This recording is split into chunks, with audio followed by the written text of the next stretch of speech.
Il 2018 si apre con una brutta sconfitta, la Fortitudo Agrigento perde in casa contro l'Eurobasket, i biancoazzurri si arrendono con il punteggio di 40-78, la partita si è aperta con il caloroso saluto a Paolo Rotondo, tra gli ex anche Ale Piazza. Ciani per la seconda partita di fila ha dovuto fare a meno di Marco Evangelisti, il coach si è affidato così a Lorenzo Ambrosini, in cabina di regia a Ruben Zugno, nel quintetto anche Cannon, Williams e Guariglia, falsa partenza dunque per la formazione di Ciani. È vero che la prima volta che abbiamo potuto fare 5 contro 5 è stato ieri mattina, perché ci siamo allenati in un numero variabile da 5 a 7 per tutta la settimana ed è chiaro che diventa difficile poter preparare qualsiasi cosa sotto il profilo tattico, se non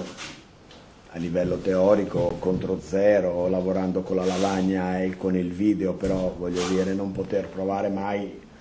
in tutta la settimana niente di tutto questo e soprattutto non poter mai fare un allenamento dove ci fosse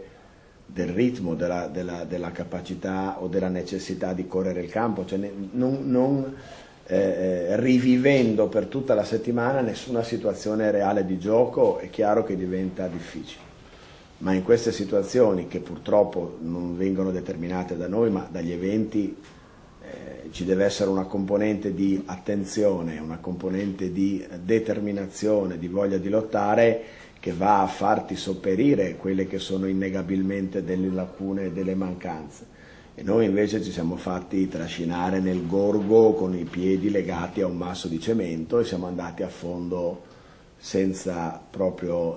provare neanche con 3 bracciate a rimanere a galla. Nel calcio in casa Acragas sono il mercato e la trattativa per la vendita del club. A tenere banco in queste ore sul fronte cessioni, il primo a lasciare il club in questo mercato invernale sarà il centrocampista Fabrizio Bramati. Il giocatore classe 93 ha firmato da pochi mesi un contratto da svincolato, ma ha chiesto alla società il nulla osta per allenarsi con una squadra maltese di Serie A con cui sta trattando l'ingaggio. Il club non si è opposto alla cessione anche perché gli accordi verbali col giocatore prevedevano la possibilità di lasciarlo libero se fosse arrivata un'occasione contrattuale più vantaggiosa. Valigia in mano anche per il terzino uruguaiano Antonio Sepe, che ha chiesto di essere ceduto al Catanzaro, che gli ha offerto 2 anni e mezzo di contratto.